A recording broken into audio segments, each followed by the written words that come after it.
What up, y'all? My name is Rel, and this is Dropping Jewels, the podcast. Now, I probably wouldn't say this in front of white folk, but in front of y'all, I'm gonna speak my mind.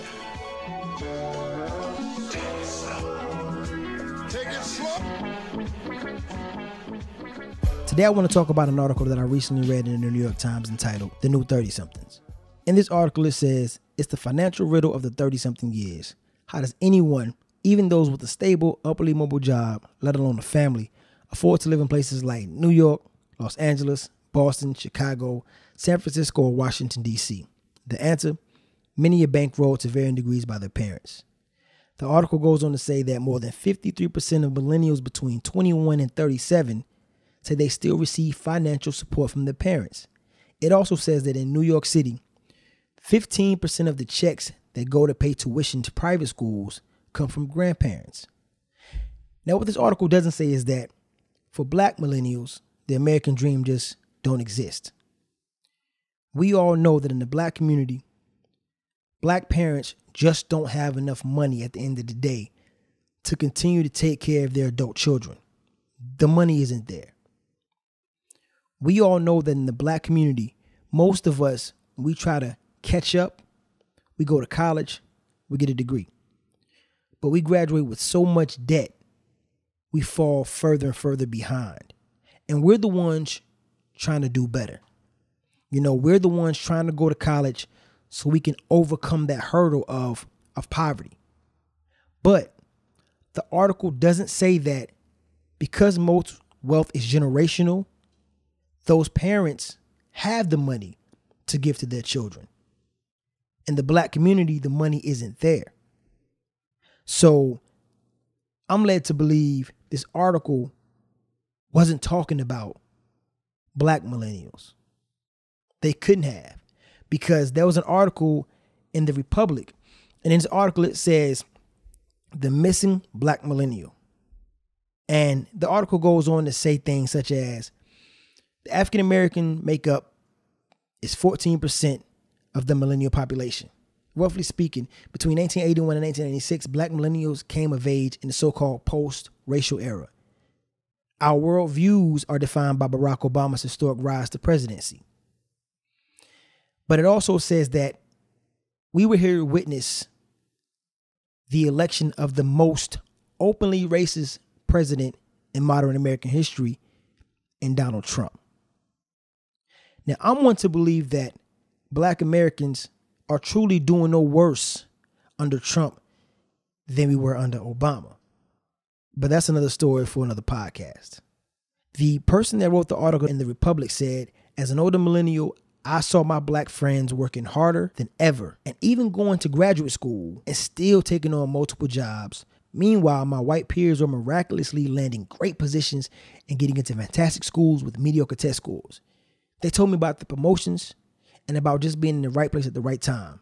They struggled less, made more money, and had all the luck. It made me angry. This is the article I'm reading from in the Republic. This is a black millennial talking about the struggle that they had even though they were educated. The struggle that they had even though they had the fancy degree. That's why, me personally, I think African Americans really need to talk about reparations. We really have to discuss these presidential candidates and what they're bringing to the table as far as tangibles. It's tangibles 2020.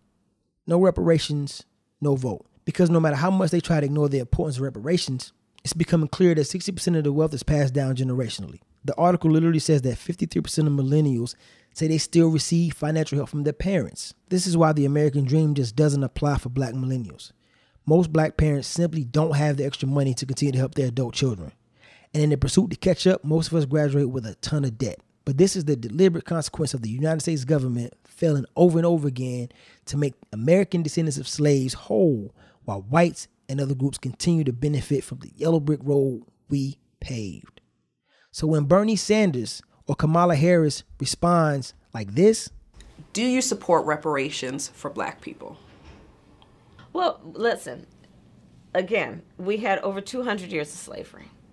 We had Jim Crow for almost a century. We had legalized discrimination and segregation, and now we have segregation and discrimination that is not legal but still exists and is a barrier to progress. We have disparities around housing. We have disparities around education. We have disparities around income. And we have to recognize that everybody did not start out on an equal footing in this country. And in particular, black people have not. And so we have got to recognize that and do something about that and give folks a lift up. That's why, for example, I'm proposing the LIFT Act. Give people who are making $100,000 or less as a family a tax credit, which will benefit and uplift 60% of black families who are in poverty. Let me stop right there. The LIFT Act is a bunch of bullshit, because essentially you're saying that even though African Americans were affected by all these bad policies, slavery, Jim Crow, we still don't want to only help them. We want to help everybody. And that's not fair to black people. So by default, it affects black families, but there's not a particular policy for African Americans that you would explore. But no, if you look at the reality of who will benefit from certain policies, when you take into account that they're not starting at the same place and they're not starting on equal footing, it will directly benefit black children, black families, black homeowners, because the disparities are so significant. So if we focus on the specific issues that have resulted in the greatest disparities, and we understand that that's part of why we're doing it. Listen, the reality also is this: any policy that will benefit black people will benefit all of society. Let's be clear about that. Let's really be clear about that. So I'm not going to sit here and say I'm going to do something that's only going to benefit black people. No, because whatever benefits that black family will benefit that community and society as a whole and the country. Rising tides do not lift all boats when it comes to the black community, Kamala. That ain't going to get it.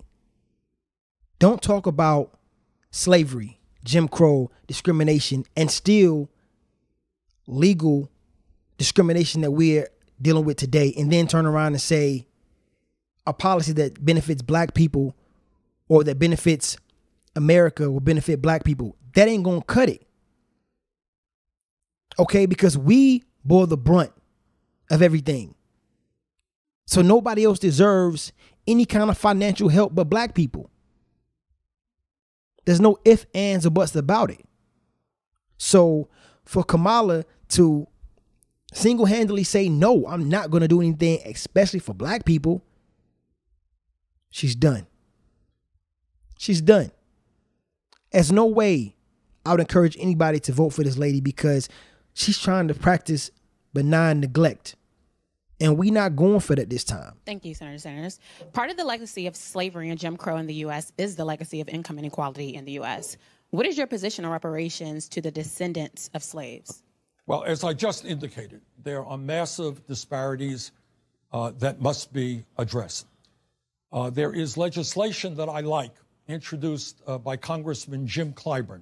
It's called the 10-20-30 legislation, which focuses federal resources in a very significant way on distressed communities, communities that have high levels of poverty. So as I've just indicated, I think we have to do everything that we can to end institutional racism in this country. It is not acceptable to me that the rate of childhood poverty among the African American community is over 30% in this country. Bernie, how can you say disparities, childhood poverty amongst the African American community, and then say you propose a legislation that's going to help distressed communities? We are distressed because we have not been paid reparations.